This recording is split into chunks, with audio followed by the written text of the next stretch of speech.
The morning shift at the café had become a meditation in survival.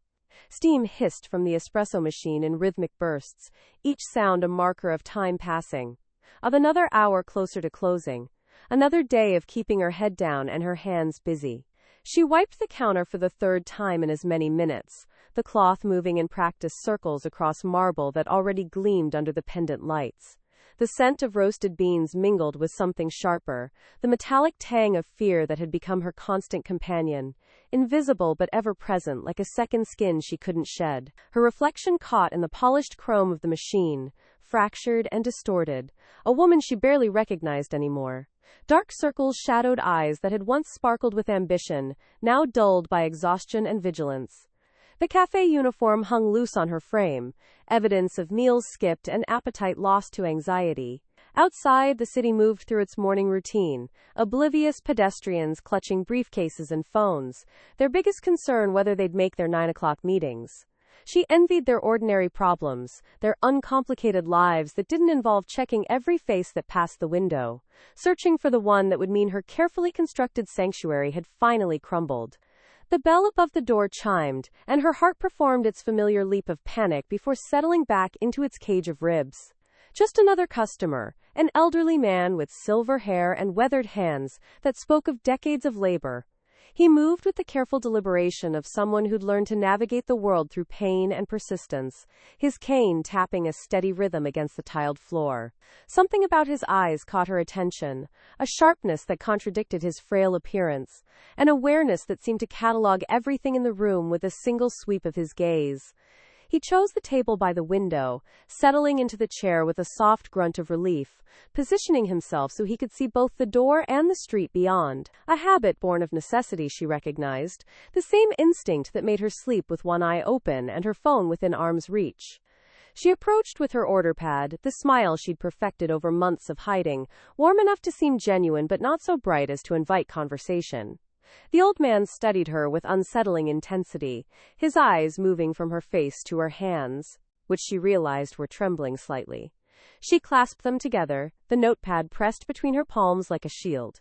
He ordered an espresso, his voice gravelly with age and accent, something European that she couldn't quite place, the words shaped differently than the usual American cadence that filled the café during rush hours. As she turned to prepare his drink, she felt his gaze following her. Not intrusive or threatening, but watchful in a way that made the hair on the back of her neck stand at attention. The espresso machine sputtered to life under her practiced hands, the familiar ritual providing momentary comfort as she tamped grounds and locked the portafilter into place. Steam rose in ghostly wisps, obscuring her view of the dining area for precious seconds during which anything could happen, anyone could enter. She placed the small cup on its saucer with exaggerated care, the porcelain clicking softly, and carried it to his table. His first sip was followed by a long silence, during which he seemed to be contemplating something far beyond the quality of the coffee. When he finally spoke, his words carried weight that transcended their simple meaning. "Your espresso is weak," he said, not unkindly, more as an observation than criticism. She felt her defenses rise automatically, ready with the apology that had become reflexive over months of trying to please, to not draw attention, to remain forgettable. But before she could respond, he continued, his voice dropping to a tone meant only for her ears. "The extraction time is wrong, the grind too coarse. These are not the mistakes of someone who doesn't know coffee. These are the mistakes of someone whose mind is elsewhere, consumed by concerns that have nothing to do with beans and water and pressure." The accuracy of his assessment struck her like a physical blow. She stood frozen, the professional mask slipping as genuine fear flickered across her features. Who was this man who could read her so completely from a single cup of coffee? The old man gestured to the empty chair across from him, an invitation that felt more like a command despite its gentle delivery. She glanced around the café, noting the sparse morning crowd, no one paying attention to their corner table. Against every instinct that screamed at her to maintain distance, to avoid engagement, she found herself sitting, her hands folded tightly in her lap to stop their betraying tremor. "I learned to make coffee in a small village outside Naples," he began, his eyes growing distant with memory. "The man who taught me was particular about every detail. The temperature of the water, the pressure of the tamp, the exact moment to stop the extraction." He said that coffee, properly made, was an act of respect. To rush it or do it carelessly was to disrespect everyone involved, from the farmer who grew the beans to the person who would drink it. His weathered fingers wrapped around the small cup, dwarfing it with hands that had clearly known hard labor. That man's name was Antonio Battaglia. Perhaps you've heard the name? The blood drained from her face so quickly she felt dizzy. Antonio Battaglia wasn't just a name, it was a legend. A ghost story whispered in certain circles. The founder of one of the most powerful organizations in the city. And if this elderly man had learned coffee from him, then he was no ordinary customer seeking his morning caffeine. I see you know the name, the old man continued, a slight smile playing at the corners of his mouth that held no warmth, only acknowledgement of her recognition. Antonio taught me many things beyond coffee. He taught me to read people, to see beyond what they show the world, to what they're trying to hide. He taught me that everyone has tells, little signs that betray their true state, no matter how carefully they construct their facades. His gaze sharpened on her face, clinical in its assessment. You check the door every 30 seconds. You position yourself so you can see all entrances. Your hands shake when customers enter suddenly. You work the morning shift exclusively, I've observed, perhaps because there are more witnesses during daylight, more safety in crowds. And you never, ever use your phone during work hours, as though you're afraid of who might be tracking it. Each observation landed like a small detonation in her chest, exposing the careful systems she'd built for survival. These are the behaviors of someone running, he concluded, his voice neither judgmental nor sympathetic, simply stating fact. The question is, from whom? And whether they deserve to find you. She couldn't speak, couldn't move, trapped in the intensity of his knowing gaze. The cafe sounds faded to white noise, the hiss of steam and murmur of conversation becoming distant and unimportant. In this moment, only this table existed, only this man who had somehow seen through every carefully constructed layer of her new identity. I'm not here to hurt you, he said quietly, leaning back in his chair with the air of someone settling in for a longer conversation. But I am here because my grandson sent me. You see, he owns this cafe. He owns most of the buildings on this street, actually. And he makes it his business to know everything that happens on property he controls. The words should have terrified her, probably would have if she'd had any terror left to spare. Instead, a strange numbness settled over her, the resignation of prey that had finally been run to ground. Your grandson, she managed, her voice hoarse with suppressed emotion. Does he make a habit of having old men interrogate his employees? The old man's laugh was unexpected, a genuine sound of amusement that transformed his severe features. My grandson doesn't know I'm here. Not yet, anyway. But he's been watching you for weeks, trying to decide what to do about the frightened woman working his cafe who jumps at shadows and never seems to rest. He paused, taking another deliberate sip of the espresso he'd criticized, his expression thoughtful. I thought I'd come see for myself what had captured his attention so completely. Men in my grandson's position don't often concern themselves with individual employees. The fact that he's noticed you, that he's held back from direct contact, tells me he's seen something worth protecting. The words hung in the air between them, heavy with implication.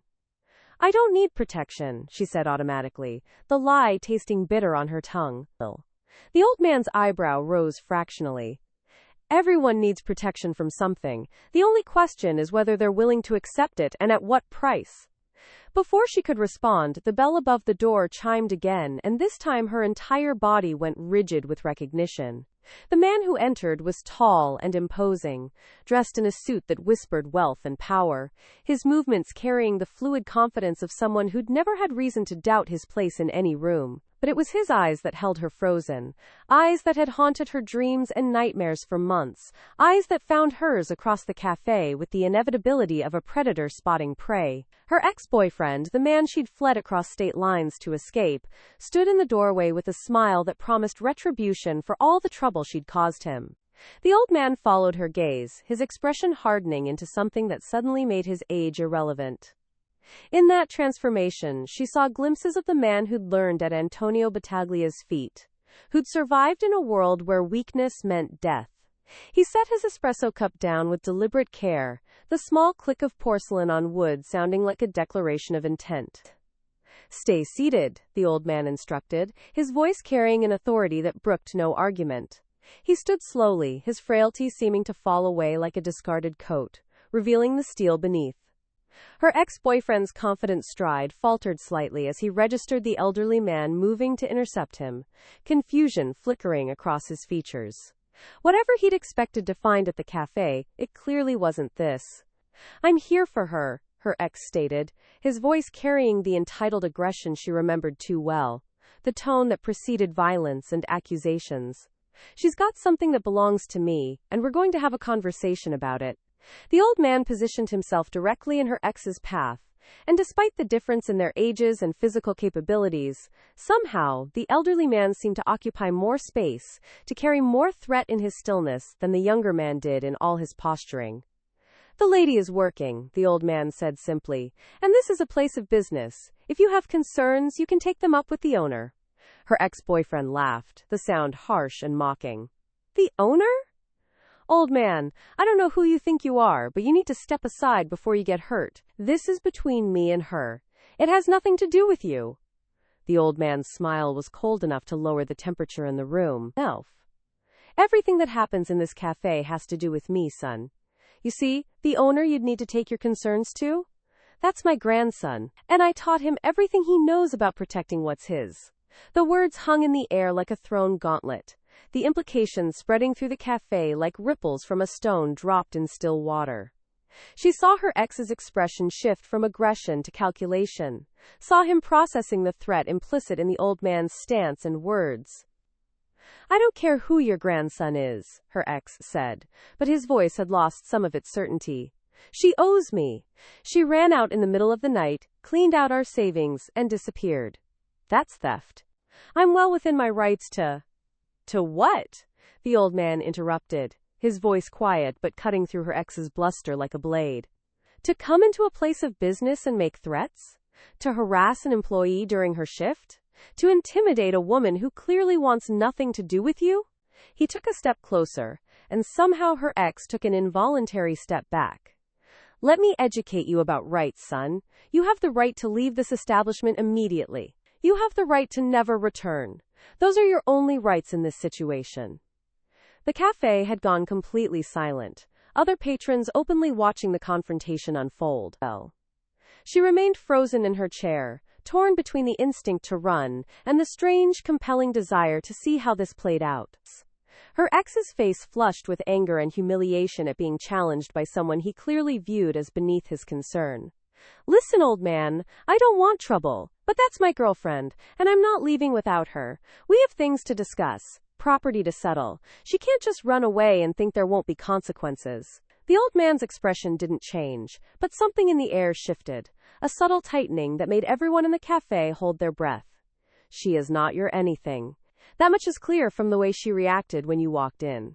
And the consequences you're concerned about? The only person who needs to worry about consequences right now is you."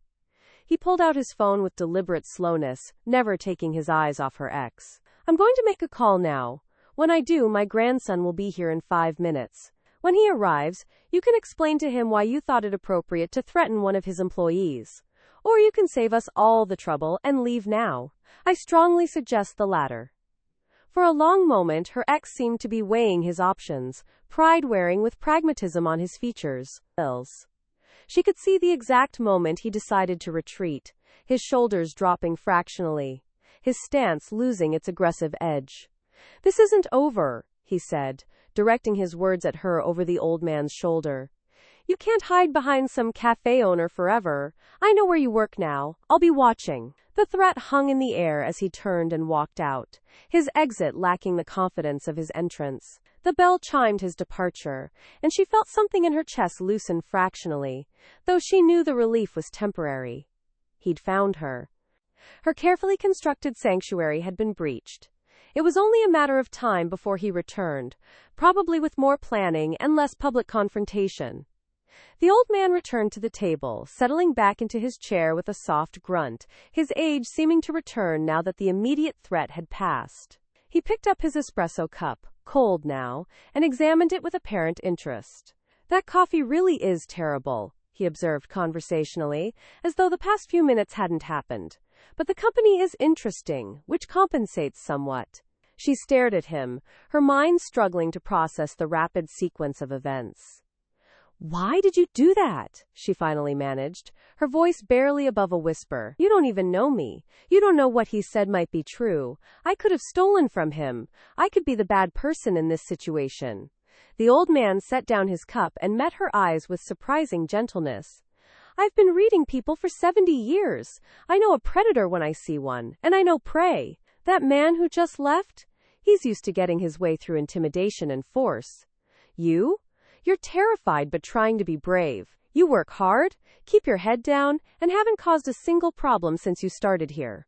My grandson had you investigated, he admitted without apology. Standard procedure for new employees. He knows you fled an abusive relationship. He knows you took money you'd earned yourself, not his. He knows that man has been looking for you for months, trying to track you down, and not for any good purpose. The casual revelation that she'd been under surveillance should have disturbed her more.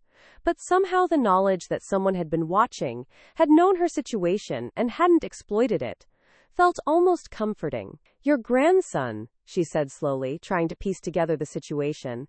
If he knew all this, why didn't he approach me? Why send you? He didn't send me. I told you. He doesn't know I'm here yet. The old man smiled slightly. I came because I was curious about the woman who made my grandson, a man who prides himself on not caring about individual lives in his various enterprises, suddenly develop a protective streak. He's been debating with himself for weeks about the appropriate level of involvement, whether offering protection would be overstepping, whether it would frighten you or help you. He leaned forward, his weathered hands clasped on the table between them. My grandson is many things, not all of them good by conventional standards. But he has a code, passed down from his great-uncle Antonio. That code says that certain things are unforgivable. Harming women. Harming children. Using fear as a weapon against the innocent. Men like your ex, they violate everything my family was taught to value. She felt tears pricking at her eyes, a release of tension she'd been holding for months, maybe years. I don't understand. I'm nobody. Just another person trying to survive. Why would your grandson care? Why would you? The old man's expression softened further, revealing depths of compassion beneath the hardness. Because every woman my grandson protects is a small act of redemption for all the ones his great-uncle couldn't save. Because I taught him that power without purpose is just violence with a better suit. Because sometimes the universe puts people in your path, and you can either help them or become complicit in their harm through inaction. He paused, studying her tear-streaked face. And because my grandson saw something in you beyond just a victim needing rescue. He saw strength, resilience.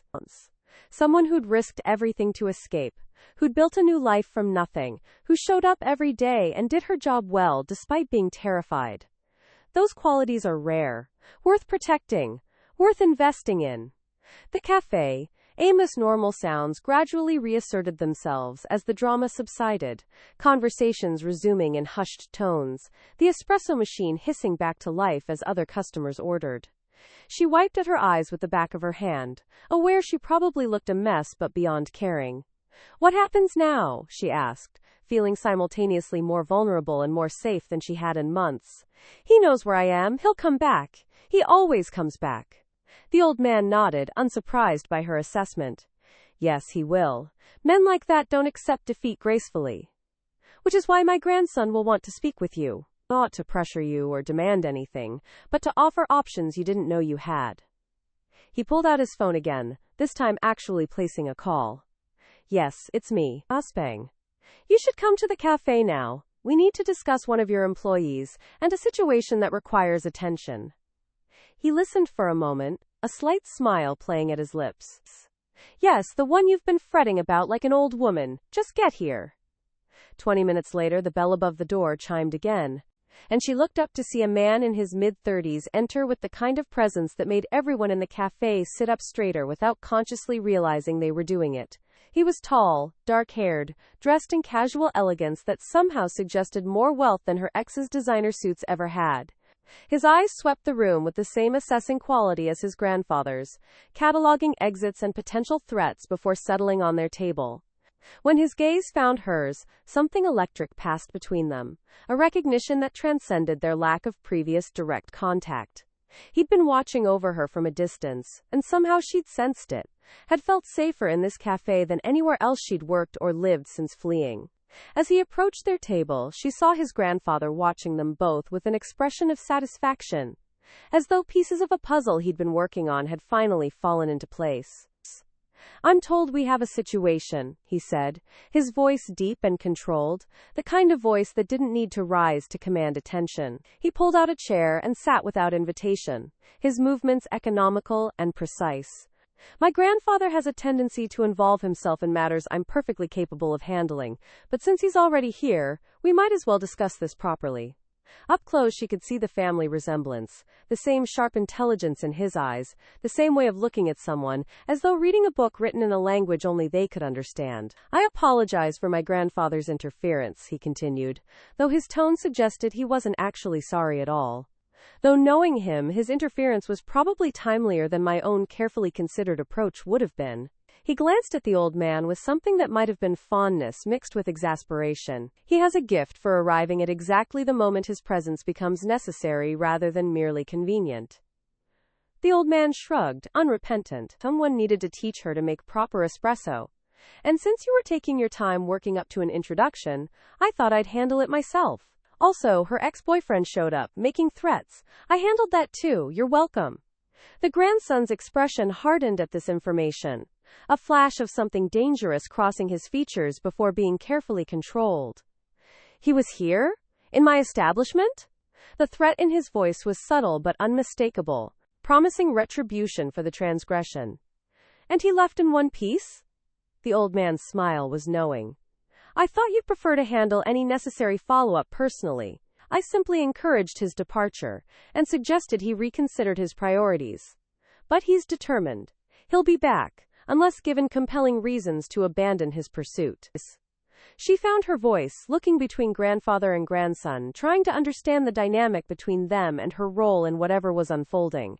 "I don't want anyone hurt because of me.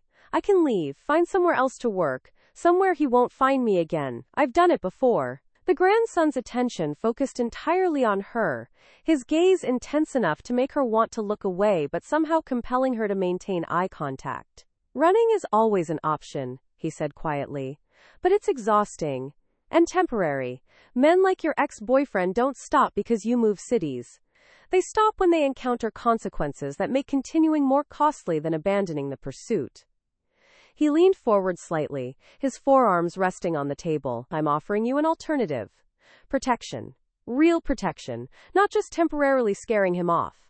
In exchange, you continue working here, continue living your life, and you stop checking the door every 30 seconds, because you'll know that if he or anyone else comes looking for trouble, they'll find more than they bargained for." The offer hung in the air between them, tempting and terrifying in equal measure. She'd learned the hard way that nothing came free, that protection always had a price, that powerful men always wanted something in return. "What do you want from me?" she asked directly, forcing herself to hold his gaze despite the urge to look away. "What's the catch? Nobody offers something for nothing, especially not people who own city blocks and have the kind of reputation your grandfather implies you have." Something like approval flickered across his features at her directness. "Smart," he acknowledged. "The catch is simple. Loyalty. You work for me. Which means you don't discuss my business with anyone. You're observant, I've noticed. You see things. People come into this cafe, have conversations they think are private. I need to know that what you see and hear stays confidential." He paused, letting that sink in. "But I'm not asking you to inform or spy. I'm asking for discretion. The same thing I ask of all my employees. The difference is that you'll know you have backing if you need it. A phone number to call if trouble appears. Resources if you need to disappear again, properly this time, with documentation and support." The old man interjected, his voice gentle. "My grandson is offering you something I rarely see him extend. A choice made freely, with full knowledge of what you're agreeing to. You can walk away right now, no consequences. He'll even help you relocate safely if that's what you want. But if you stay, you'll be under his protection, which means your ex-boyfriend becomes his problem to solve, not yours." The weight of the decision pressed down on her shoulders. Stay, and accept help from a man whose world she didn't understand, whose methods she could only guess at. Or run again, this time with help but still fundamentally alone, still fundamentally afraid. She thought about the months of looking over her shoulder, the exhaustion of constant vigilance, the way fear had become her default state. She thought about the old man stepping between her and danger without hesitation, about the grandson who'd apparently been watching from a distance, protective without being possessive, concerned without being controlling. If I stay, she said slowly, working through the implications, and accept your protection, what happens to him? My ex, I mean. I don't want anyone killed because of me, even someone who hurt me. I just want to be free of him.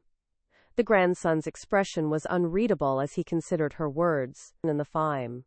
No one will be killed unless they force that outcome through their own actions. But your ex-boyfriend will receive a very clear message about the consequences of continuing his pursuit. He'll be given opportunities to choose differently, to walk away and build his life elsewhere. If he's smart, he'll take those opportunities. If he's not, he left the sentence unfinished, the implication clear enough. Some men need to be taught respect through language they understand. I'm fluent in several such languages. The casual way he discussed potential violence should have terrified her, probably would have if she hadn't already lived through actual violence at her ex's hands. This, at least, was honest. No pretense of civility masking cruelty, just straightforward acknowledgement of what might be necessary. I want to stay, she heard herself say, the words emerging before she'd fully processed the decision. But once spoken, they felt right. Felt like the first genuinely autonomous choice she'd made in years. I want to stop running. I want to learn to make proper espresso, apparently. I want to stop being afraid every time the door opens. The grandson's smile transformed his severe features, revealing genuine warmth beneath the calculated exterior. Good, the mate showed. Then we have an arrangement. He extended his hand across the table, and after a moment's hesitation she took it. His grip was firm but not crushing, his skin warm against hers, and she felt the subtle shift of power dynamics, the unspoken agreement settling into place between them. First things first, he continued, releasing her hand but maintaining eye contact. You're moving out of that basement apartment you're renting. I have a property, secured building, doorman, proper locks. You'll have your own space, but you'll be safe, non-negotiable. She opened her mouth to protest the presumption, but the old man interrupted with a knowing chuckle. Save your breath. Once he's decided you're under his protection, my grandson becomes insufferably overbearing about safety measures. It's easier to just accept the apartment than to argue about it. Besides, he's right. That basement you're in now? A child could break into it. And your ex-boyfriend is certainly capable of doing so. The accuracy of that assessment made her close her mouth on her protests. The basement apartment had been all she could afford on short notice, and she'd known from the start it wasn't secure. Fine, she agreed, feeling simultaneously relieved and unsettled by how quickly her life was being reorganized. The apartment. But I'm paying rent. I'm not a charity case. The grandson's expression suggested he found her insistence amusing but respected it.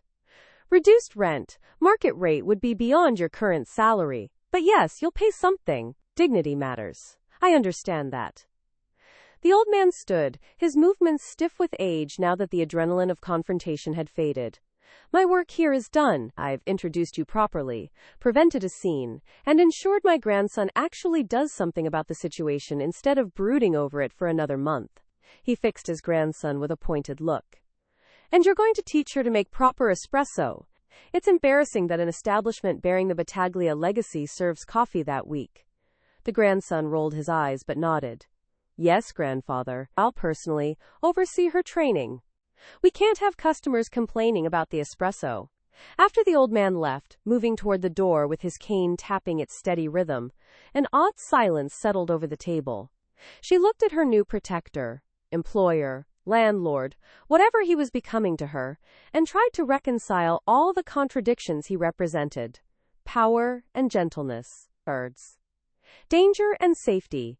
Control offered rather than taken. I should get back to work, she said, suddenly aware that she'd been away from the counter for far too long, that other customers probably needed attention. He caught her wrist gently as she started to stand, the touch stopping her without constraining her. "One more thing," he said, his voice low enough that only she could hear. "My name is Matteo. I know you've been calling me, the owner, in your head, maintaining distance. But we're past that now. You should know the name of the person who's protecting you." She nodded, testing the name silently, feeling how it fit in her mouth. Matteo. Not a title or a role, but a person. Someone who'd watched over her from a distance, who'd apparently been struggling with how to help without frightening her, whose grandfather had decided to force the issue with characteristic directness. The rest of her shift passed in a strange daze, normal activities performed while her mind raced with the implications of everything that had changed. Customers came and went, she made coffee and took orders and wiped tables. But part of her remained at that corner table, replaying the conversation, the confrontation, the decisions made. When her shift finally ended, Matteo was waiting by the door, leaning against the frame with casual elegance. "I'm driving you home," he stated, not asking. "We can stop by your apartment to pack whatever you need immediately. The rest can be moved tomorrow." She started to protest the presumption, then stopped. Mind. The basement apartment suddenly felt impossibly unsafe, the knowledge that her ex knew where she worked meaning he could easily find where she lived. "Okay," she agreed quietly, "thank you." His car was exactly what she'd expected, sleek and expensive without being ostentatious, the kind of vehicle that whispered wealth rather than shouting it. The interior smelled of leather and something subtle she couldn't identify, some cologne that suited him perfectly. As he drove through the city streets with practiced confidence, she found herself studying his profile, the strong line of his jaw, the way his hands rested easily on the steering wheel. "You're wondering if you made the right choice," he said without looking at her, somehow reading her thoughts from her silence. "That's normal, smart even. You should always question when powerful people offer help." She didn't deny it. "Your grandfather said you have a code, that certain things are unforgivable. But you still operate outside the law, don't you? Still do things that most people would consider wrong." He was quiet for a moment, navigating a turn before responding. "I operate in spaces the law doesn't reach. Gray areas where legal solutions don't exist or take too long to be useful. Do I break laws? Yes. Do I hurt people? Sometimes, when they've hurt others first and show no signs of stopping. Do I sleep well at night?" He glanced at her briefly before returning his attention to the road. "Better than I did before I established my code.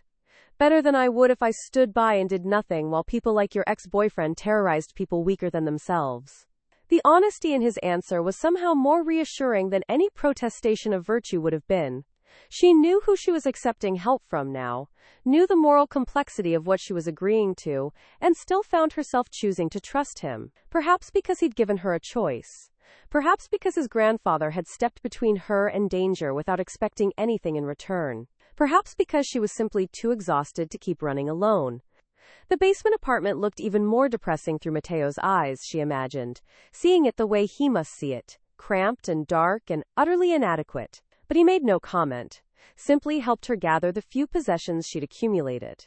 The clothing and toiletries and small personal items that constituted her entire world. As she packed, she noticed him examining the locks on the door and windows, his expression growing progressively grimmer. "He could have walked in here any time," Matteo said quietly, more to himself than to her. "The window lock is broken. The door chain wouldn't stop a determined child. You've been living here for 3 months, completely exposed." The protective anger in his voice stirred something in her chest, a warmth that had nothing to do with gratitude and everything to do with the way he looked at her, as though her safety mattered to him personally rather than as just another responsibility. The new apartment was a revelation, even though she'd been expecting something nice. Hardwood floors gleamed under recessed lighting. Large windows offered views of the city that made her old basement seem like a different planet entirely. The furniture was tasteful and comfortable, the kitchen actually had working appliances, and the bedroom featured an actual door that locked from the inside, a privacy and security she hadn't had in longer than she cared to remember. "It's too much," she protested weakly, knowing even as she said it that she wasn't going to refuse, couldn't refuse when presented with this level of safety. Matteo set down her bags and turned to face her, his expression serious. "It's what you deserve," What anyone deserves, actually, but what you specifically deserve after months of making do with inadequate everything. He pulled out a key and placed it in her hand, his fingers lingering against her palm for a moment longer than necessary. This is your space, your sanctuary, and no one enters without your permission, including me. There's a phone number programmed into your cell now, emergency line that reaches me or my people anytime, day or night. You see your ex, you feel unsafe, anything at all you call. Understood? She nodded, overwhelmed by the speed at which her life had transformed, by the presence of this man in her new space, by the way her awareness of him had shifted from abstract protector to very concrete person standing close enough that she could smell his cologne, could see the flecks of gold in his dark eyes. Why are you really doing this? She asked quietly, needing to understand beyond the explanations about codes and redemption and his grandfather's teaching. There are probably dozens of people who work for you who need help. Why single me out? Mateo's expression shifted, vulnerability flickering across his features before being carefully controlled. Because when I watched you through that cafe window day after day, trying so hard to be invisible, to not draw attention, I saw something that reminded me of my mother, he admitted, the words emerging slowly as though pulled against his will. She tried to hide too, tried to protect me from my father's business, from the life she'd married into. She succeeded for a while. But eventually, the life found her anyway, and she didn't have anyone to protect her when it mattered. The raw honesty in his confession created an intimacy between them that went beyond gratitude or obligation. She understood suddenly that this wasn't charity or even simple protection. This was personal for him in ways that had nothing to do with codes or family legacy, and everything to do with old wounds seeking redemption through present action. I'm not your mother, she said gently, not rejecting the parallel but acknowledging the difference. I can't undo what happened to her. Mateo's smile was tinged with sadness. I know. But maybe helping you, I can honor what she tried to do for me. Maybe that's enough. They stood in the center of her new living room, the space between them charged with unspoken recognition. Two people who understood survival, who carried scars from battles most people never had to fight. I should let you settle in, Mateo said, stepping back reluctantly, professional distance reasserting itself over personal connection.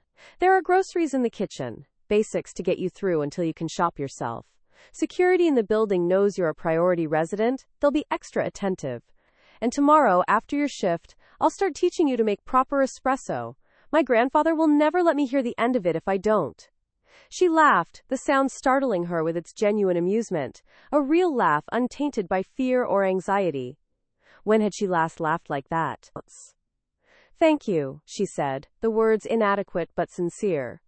For everything, the apartment, the protection, the choice. Especially the choice. He paused at the door, looking back at her with an expression she couldn't quite read. You're welcome. And you can stop thanking me. We're partners in this now, not benefactor and charity case. You bring something to this arrangement too. At her questioning look, he elaborated. You remind me why I established my code in the first place. Why power without purpose is just violence. You make me want to be the person my grandfather tried to raise, not the person my father's legacy tried to make me. After he left, she explored the apartment properly, touching expensive furniture with hesitant fingers, examining the view from windows that actually locked securely, standing in the bedroom doorway and contemplating the bed that looked more comfortable than anything she'd slept on in years. This was real. This was happening. She'd stepped from one life into another in the space of a single morning, and somehow, instead of feeling like she'd traded one form of captivity for another, she felt freer than she had in as long as she could remember. The knowledge that someone was watching over her, someone powerful enough to actually protect her rather than just promise to, settled over her like a warm blanket. She wasn't alone anymore, wasn't fighting this battle solo. The exhaustion she'd been carrying for months began to loosen its grip on her shoulders. That night, she slept deeply for the first time since fleeing, no nightmares interrupting her rest, no jolting awake at every sound convinced her ex had finally tracked her down. When her alarm went off the next morning, she actually felt rested, the novel sensation taking a moment to recognize. The cafe felt different when she arrived for her shift. Still the same physically, but transformed by knowledge and context. This wasn't just a job anymore. This was Mateo's place, under his protection, part of something larger than she'd understood. The other employees seemed to sense the shift, treating her with a subtle deference that hadn't been there yesterday, as though word had spread through invisible channels that her status had changed. The old man arrived mid-morning, settling at his usual table with a satisfied expression. "You look better," he observed when she brought his espresso, this time prepared with much more care and attention than yesterday's attempt. "More rested. The apartment suits you." She couldn't help but smile at his transparent fishing for information. "The apartment is amazing. Your grandson was very generous." The old man's eyes twinkled with knowing amusement. "My grandson was very self-serving. Having you well rested and not terrified means you'll make better coffee and be more observant about what happens in his café. He's practical that way." But his tone suggested he saw through his own explanation, recognized the personal investment beneath Mateo's practical justifications. "Though I haven't seen him this invested in someone's welfare since his mother passed. You've gotten under his skin, whether he's willing to admit it yet or not." The observation sent an unexpected flutter through her chest, a feeling she firmly suppressed. Attraction was a complication she couldn't afford, not when she'd just escaped one toxic relationship and was trying to rebuild her life. The fact that Mateo was powerful, attractive, and surprisingly gentle meant nothing. It couldn't mean anything. She needed stability, not another entanglement, even a tempting one. 3 days passed in this new normal, shifts at the cafe interspersed with settling into the apartment, learning the rhythms of her new neighborhood. Mateo appeared each afternoon as promised, personally overseeing her espresso training with a patience and attention to detail that suggested his grandfather had indeed taught him well. "The key is consistency," he explained, demonstrating the precise pressure needed when tamping grounds. "Every step must be executed with the same care, the same attention. Rushing leads to weakness. Carelessness leads to bitterness. Coffee is honest that way. It reveals exactly how much care went into its preparation." His hands guided hers on the equipment, his presence at her back simultaneously distracting and focusing. "Like this. Feel the resistance? That's how you know the grounds are properly compacted." She was acutely aware of his proximity, the warmth of his body behind hers, the subtle scent of his cologne that she was beginning to associate with safety. "Focus on the coffee," she told herself firmly. "This is about learning a skill, not about the way your pulse quickens when he's close."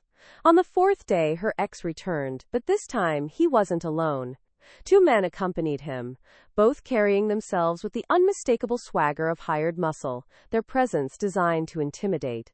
The cafe went quiet as they entered, customers sensing trouble the way prey animals sense predators. She felt her newly recovered peace shatter like glass, terror flooding back with nauseating intensity. But before panic could fully take hold, she remembered the phone number programmed into her cell. With shaking hands, she pulled it out and sent a single text. "He's here, with friends." The response was immediate. "Don't engage. Help is 30 seconds away." She looked up to find her ex advancing toward the counter, his expression triumphant, clearly believing his show of force would cow her into compliance. "We need to talk," he announced loudly, ensuring everyone could hear, "about stolen property and the consequences of theft, about what happens when people don't respect what belongs to me." Before she could respond, before his muscle could get any closer, the cafe's back door opened, and Mateo walked through with 3 of his own people, their presence transforming the atmosphere instantly. These weren't hired thugs playing at danger. These were professionals who lived in it, and the difference was immediately apparent in their economical movements, their calm certainty. Mateo's expression was pleasant, almost friendly, but something in his eyes promised violence for anyone foolish enough to escalate. "Gentlemen," he said conversationally, as though greeting friends rather than intruders. "I don't believe we've been properly introduced. I'm the owner of this establishment, and I'm afraid there's been a misunderstanding." He walked casually toward her ex, his people spreading out to flank the hired muscle. "You see, the lady you've come to harass works for me. Which means any problems you have with her are actually problems you have with me. And I'm much less tolerant of intimidation tactics than she's been." Her ex's confident facade cracked slightly as he registered the opposition he was facing. "This is a private matter between me and my girlfriend. It doesn't concern you." Mateo's smile grew colder. She's not your girlfriend. She's my employee under my protection. Those distinctions matter. And your private matter became my concern the moment you brought threats into my establishment. He stopped just outside arm's reach, his posture relaxed but somehow radiating controlled danger. Now, you have two options. Option 1, you leave voluntarily and never return. You forget she exists. You build your life somewhere far from here, and we never have this conversation again. Option 2 involves you learning, through increasingly uncomfortable lessons, why pursuing her further is a very bad idea for your health and future prospects. I strongly recommend option 1. The hired muscle looked uncertain, clearly recognizing that whatever they'd been paid wasn't enough for the situation they'd walked into. Her ex, however, wasn't backing down so easily. You think you can threaten me? I've got lawyers, connections. You lay a hand on me and You'll what? Mateo interrupted, his voice dropping to a register that carried more threat than any shouting could have managed. Take me to court? Please, try. I have better lawyers. Well, the police. Most of them are regular customers here. They enjoy the free coffee I provide. And as for connections, I've been building mine in this city since before you learned to shave. Every connection you think you have, I have better. He took one step closer, and her ex instinctively stepped back. But let's be honest about what this is really about. This isn't about stolen money or property. This is about ego. About a man who can't accept that a woman chose to leave him. About someone who mistakes fear for respect and wants to reassert control. I understand the impulse, I really do, but understanding doesn't mean tolerance. The cafe had become absolutely silent, everyone watching the confrontation unfold with breathless attention. Walk away, Mateo continued. Keep your dignity and your health, or stay and discover exactly how much influence and protection I can bring to bear. Those are your only options, and you have exactly 10 seconds to choose before I choose for you. Her ex looked at her over Mateo's shoulder, seeking any sign of uncertainty or fear that might give him leverage. But she stood straighter now, the protection she'd been promised manifesting tangibly in front of her. She wasn't alone anymore. Wasn't defenseless. The realization transformed her, visible in her posture, in the way she met her ex's gaze without flinching. 5 seconds. Mateo said quietly, and something in his tone made clear this wasn't a bluff or posturing. This was a genuine final warning before consequences manifested. Her ex's hired muscle were already edging toward the door, their instinct for self-preservation overriding whatever promises of payment they'd received. After a moment of internal struggle, her ex followed, his exit less graceful than he'd probably planned. At the door, he turned back one final time. This isn't over, he said, the words lacking conviction. Mateo's response was gentle but final. Yes, it is. It ended the moment she walked through my door seeking safety. Everything after is just you accepting that reality. Go home. Build a new life. Forget she exists. Those are kindness, not weakness. Don't mistake them for opportunities. Thems. After they left, the cafe remained quiet for a long moment before conversations gradually resumed, the tension draining away as customers returned to their coffee and newspapers. Mateo turned to face her, his expression shifting from dangerous to concerned in the space of a heartbeat. Are you okay? She nodded, not trusting her voice yet. He'd defended her without hesitation, had put himself and his people between her and danger, exactly as promised. The reality of his protection, witnessing it in action rather than just as an abstract promise, created a sense of security so profound it was almost overwhelming. Thank you, she finally managed. Thank you. He cut her off gently. No thanks necessary. This is what partnership looks like. You're under my protection, which means threats to you are threats to me. Simple as that. But it wasn't simple, she realized. Nothing about this was simple. The way her heart had hammered when her ex appeared had shifted mid-confrontation from fear to something else entirely as she'd watched Mateo defend her. The way she was increasingly aware of him as more than just protector, more than employer, as a person she was coming to care about beyond gratitude. The old man appeared later that afternoon, though she didn't remember seeing him enter. He materialized at his usual table with his usual knowing expression. Eventful morning, he observed mildly when she brought his coffee. Properly prepared this time, the extraction time perfect. My grandson handled it well, I thought. Firm but not excessive. Exactly as Antonio taught him. She sat down across from him without asking permission, needing to process everything with someone who might understand. This is my life now, isn't it? People threatening me because they perceive me as being under his protection. More danger, not less, because I'm associated with him. The old man considered her thoughtfully. That's one way to look at it. Another way is that you now have resources and support you lacked before. Yes, association with my grandson's world carries complications. But life carried complications before, didn't it? At least now you have someone capable of handling those complications standing beside you rather than causing them. He took a sip of his espresso, nodding approvingly at the taste. Much better. You're learning. And not just about coffee, I think. You're learning the difference between control masquerading as love and protection offered freely, between power used to constrain and power used to liberate. His words struck deeper than she'd expected, forcing her to examine feelings she'd been trying to ignore. What if I'm not looking for just protection anymore? She asked quietly, the question surprising her with its honesty. What if I'm starting to feel things that could complicate everything? The old man's smile was gentle and unsurprised.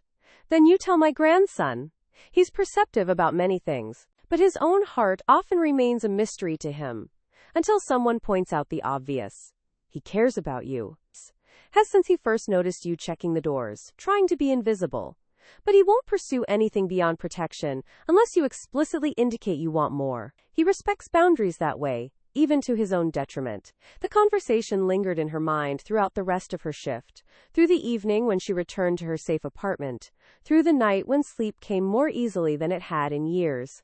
The next morning she arrived at the cafe early, wanting time to prepare before customers arrived.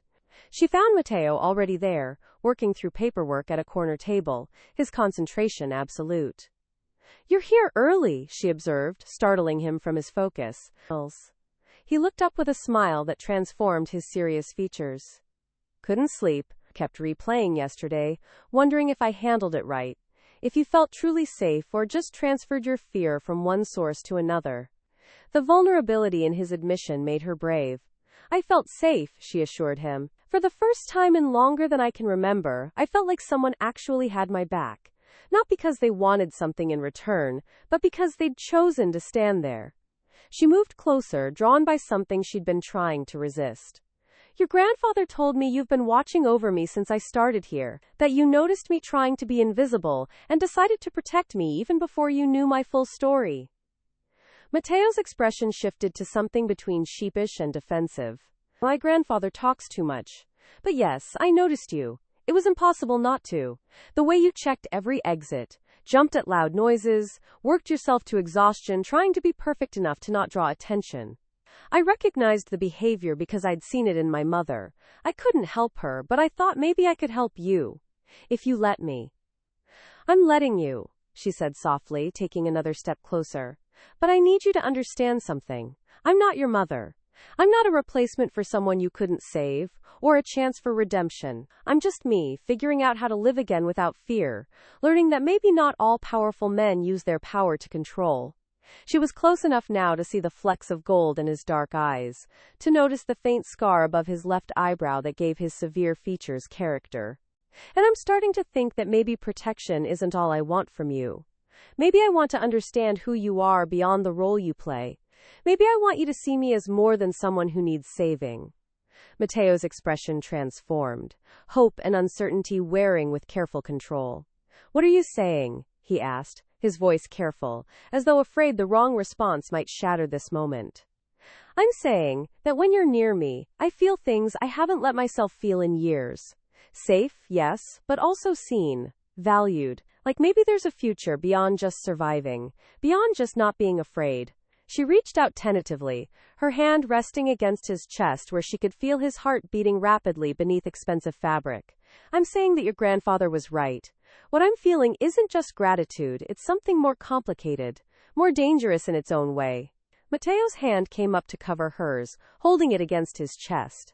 More dangerous, he agreed quietly, because if I let myself care about you beyond just protecting you, then your safety becomes even more personal. Your well-being affects me in ways that have nothing to do with codes or legacy or redemption.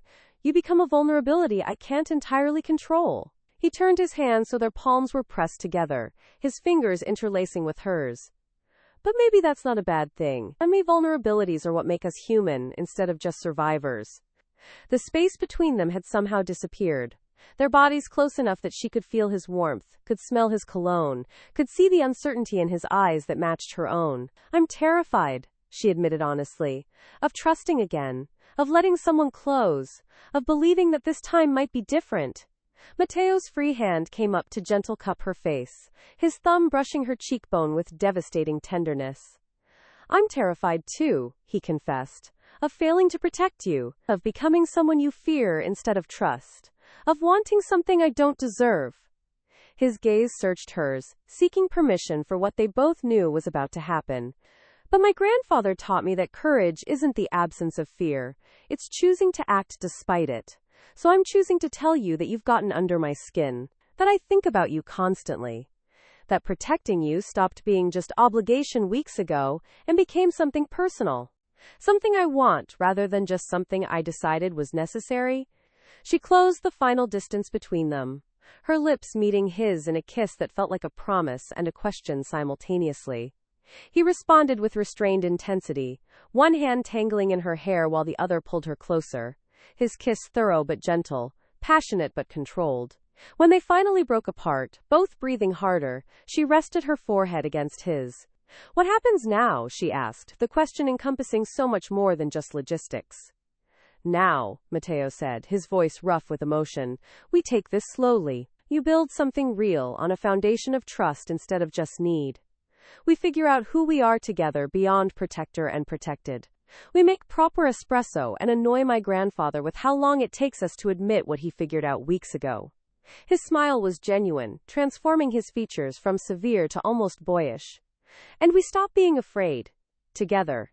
Because whatever threats come, whatever complications arise from my world or yours, we face them as partners. Not alone anymore. Not ever again.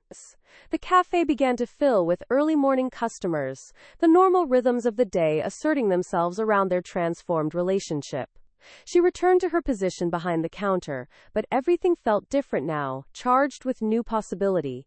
Mateo remained at his table, ostensibly working, but his gaze returning to her constantly, as though reassuring himself she was still there, still real, still choosing him. The old man arrived mid-morning, his expression suggesting he knew exactly what had transpired even without being told. The espresso has improved dramatically, he announced after his first sip, though his knowing smile suggested he was commenting on more than just coffee. Almost perfect now. Just needs a bit more confidence in the execution perhaps, but that will come with practice and proper support. His eyes moved between his grandson and her, approval evident in his weathered features. Antonio would have liked her, he said to Mateo, the comment carrying weight of blessing and acceptance. She has steel beneath the softness. Strength that doesn't announce itself but reveals itself when tested. The kind of strength that makes good partners and better families. Weeks passed in this new configuration, her life settling into patterns that felt almost normal, almost safe. She learned to make espresso that met the old man's exacting standards. She grew comfortable in the secured apartment. She started sleeping through nights without nightmares. And slowly, carefully, she and Mateo built something real. Their relationship growing from protection to partnership to something deeper neither quite had words for yet. Her ex never returned, though she learned through careful non-specific comments that he'd relocated to another state, his sudden departure facilitated by circumstances she didn't inquire too deeply about. The threat that had dominated her life for so long simply dissolved, solved by resources and connections she couldn't have imagined possessing alone. Some part of her recognized she should perhaps feel more conflicted about the methods, the moral ambiguity of Mateo's world. But she'd lived through enough to understand that survival sometimes required accepting help from complicated sources, that protection wasn't always wrapped in conventionally acceptable packages. 6 months after that first morning when the old man had criticized her espresso, she found herself in the cafe after hours, teaching a new employee the same lessons Mateo had taught her: precision, consistency, care. The ritual of proper coffee preparation that was really about so much more than just beans and water and pressure. Matteo watched from his usual corner table, his expression soft with something that looked like contentment. "You're a natural teacher," he observed when the new employee left for the night. "Patient but exacting. Kind but honest. You'd have made a good mother." The comment, casual but weighted, hung in the air between them. They'd been dancing around conversations about the future, about what their partnership might become beyond its unusual origins. "I think I'd like to be," she said carefully, testing the waters. "Someday, when things feel stable enough, when I'm not still figuring out who I am post-trauma." Matteo stood and crossed to her, pulling her into his arms with comfortable familiarity. "There's no rush," he assured her, his chin resting on the top of her head. "We have time. All the time you need to heal, to grow, to decide what you want rather than just reacting to what you're running from." But his arms tightened around her, suggesting his own hopes for that eventual future. "Though for what it's worth, I think you'd be an extraordinary mother. And I'd be honored to build that life with you, when you're ready. If you're willing to accept the complications that come with my world, with my family's legacy." She pulled back enough to look up at him, her hands resting against his chest. "I've thought about that, about what it means to be with someone whose business isn't entirely legal, whose methods aren't always conventional, about the danger it might bring, the moral compromises I might face." She held his gaze steadily. "And I've decided that everyone's world has complications. Yours are just more obvious than most. You've never lied to me about who you are or what you do. You've given me choices instead of demands. You've protected without possessing, supported without controlling. Those things matter more than abstract concerns about legality." Matteo's expression transformed, relief and love mixing in equal measure. "I don't deserve you," he said quietly, "but I'm selfish enough to want you anyway. To want to build a life where you feel safe enough to dream again, confident enough to pursue those dreams, where our children, if we have them, grow up understanding both strength and compassion, power and responsibility." The old man's voice from the cafe entrance startled them both. "About time," he announced, apparently having let himself in with keys he shouldn't have had but absolutely did. "I was beginning to think I'd have to spell it out for both of you. My grandson is clearly in love with you, has been for months. You're clearly in love with him, though you've been fighting it admirably. Can we all stop pretending now and move forward with planning the wedding?" His presumption should have been annoying, but somehow it was endearing, this elderly man who'd inserted himself into her life and decided to become her unlikely champion. "Wedding?" she asked, raising an eyebrow at Matteo. "That seems rather presumptuous. He hasn't even proposed." Matteo's smile was knowing. "I was waiting for the right moment. My grandfather, apparently, has decided that moment is now, whether it was on my schedule or not." He released her long enough to pull a small box from his pocket, and her breath caught as he opened it to reveal a ring that was somehow both elegant and understated, expensive but not ostentatious. "I've been carrying this for 2 weeks," he admitted, "trying to find the perfect moment, the perfect words. But maybe my grandfather is right. Maybe the right moment is simply when we're both ready, and the perfect words are just honest ones." He took her hand, his grip warm and sure. "I love you. Not the idea of you, not the person I was trying to save, but you, the company. The woman who makes perfect espresso now, and doesn't flinch at loud noises anymore. The woman who stood up to her ex when she could have hidden. The woman who chose to trust again despite every reason not to. Will you marry me? Build a life with me. Let me spend the rest of my years making sure you never doubt your safety or your value." Tears blurred her vision as she nodded, unable to speak past the lump in her throat. Yes, to all of it. To the life they'd build together, to the family they'd create, to the future that had seemed impossible just months ago. He slipped the ring on her finger with hands that weren't quite steady, then pulled her into a kiss that tasted like promise and hope and home. The old man's voice interrupted them with characteristic lack of tact. "Excellent. I'll start planning the wedding. We'll use Antonio's church, of course. And the reception can be at the estate. Spring wedding, I think. Gives her time to finish her education if she wants. Gives you time to complete that business restructuring you've been working on. Making things more legitimate before bringing children into this world, yes?" His presumptuous planning should have annoyed them, but they were too happy to care, too caught up in each other to protest his takeover of wedding logistics.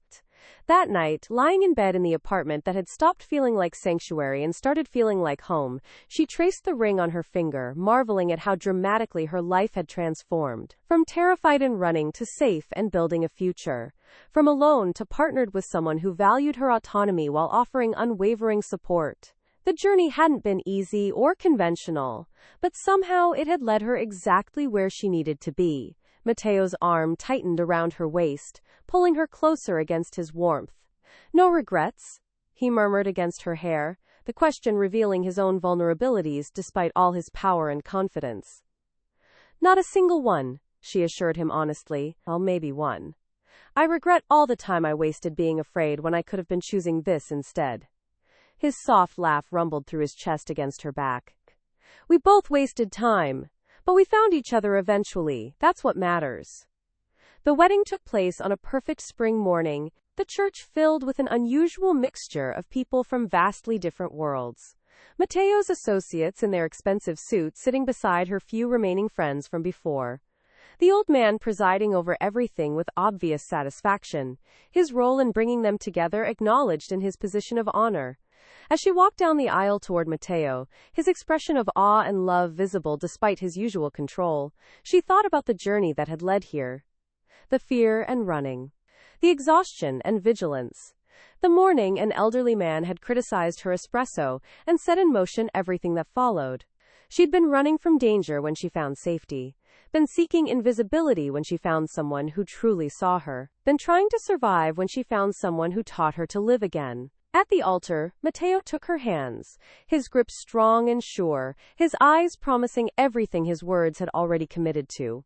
They spoke their vows in voices that didn't waver, promises made freely by two people who understood the value of choice, of trust earned rather than demanded. The reception unfolded with the joyful chaos of two families merging, the old man's careful planning ensuring every detail was perfect. He cornered her during a quiet moment, pressing a small wrapped package into her hands. "Your wedding gift," he explained. "From me specifically, not from my grandson or the family. Open it later, when you have privacy." That evening, in the honeymoon suite Matteo had somehow kept secret despite the old man's involvement in everything else, she opened the package to find an antique espresso set. Clearly valuable, clearly cherished. The note tucked inside read simply, "Antonio would have approved. You've learned well. Not just the coffee, but the important lesson beneath it. That respect, freely given and earned through action, is worth more than any amount of fear-induced compliance. Build your life on that principle, and you'll be happy. My grandson is lucky to have found you. More importantly, you're lucky to have found each other. Love always finds a way, even when it starts with criticism of weak espresso." She showed the note to Matteo, who read it with visible emotion. "He gave you Antonio's personal espresso set," he said quietly, reverence in his voice. "I didn't even know he still had it. That's significant. That's acceptance into the family at the highest level." She understood the weight of the gift now, the symbolism of being trusted with something so precious. "I'll take good care of it," she promised. And of the lessons that came with it, about respect and care, and the importance of doing things properly, with attention and love. Matteo set the espresso set carefully aside, and pulled her into his arms. "We're going to build something extraordinary," he promised.